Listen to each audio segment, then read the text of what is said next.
সরকার এবং election commission মিলে ব্যাপক প্রচারণা চালাবে এই গণভোট নিয়ে। গণভোটের যে বিষয়গুলো এটা আমাদের একটা প্রচারণার বিশাল অংশ জুড়ে থাকবে। প্রচারণাটা যখন শুরু হবে তখন না আপনি বুঝতে পারবেন যে মানুষ জানলো কি জানলো না। মাত্র অধ্যাদেশটা হলো গত মঙ্গলবার দিন, অধ্যাদেশটা হলো, আইনটা হলো। আইন হওয়া মানে হচ্ছে ইলেকশন কমিশনকে অথরাইজ করা টু কন্ডাক্ট দি রেফারেন্ডাম।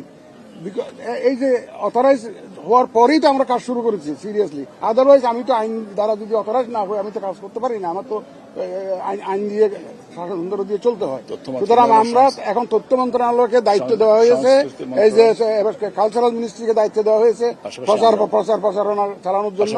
আমরাও আছি সাথে, আমরা সাথে মিলে এই প্রচারণাটা ব্যাপক প্রচারণা করবো। আর একটা শুনেন, আপনাদেরও তো একটা দায়িত্ব আছে, আপনারাও এই দেশের নাগরিক, আমি আপনাদেরকে মূল্যায়ন করি।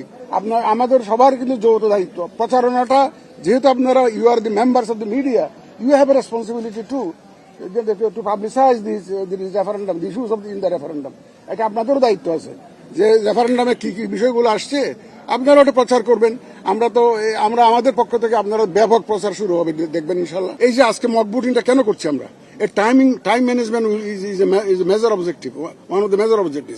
আমাদের ভোটের সেন্টার যদি বাড়াইতে হয় আমরা বাড়াবো।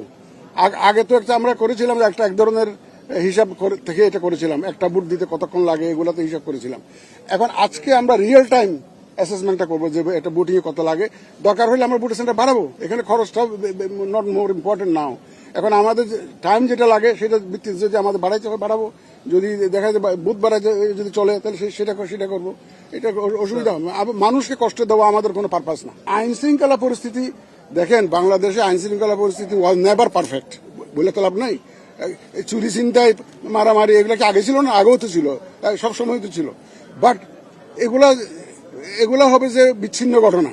But overall environment for polling এটা আমরা ইনশিওর করবো ইনশাল্লাহ। Will ensure the environment for polling, সেটা আমরা করবো। এবং দেখবেন you will see with the passage of time situation will improve much.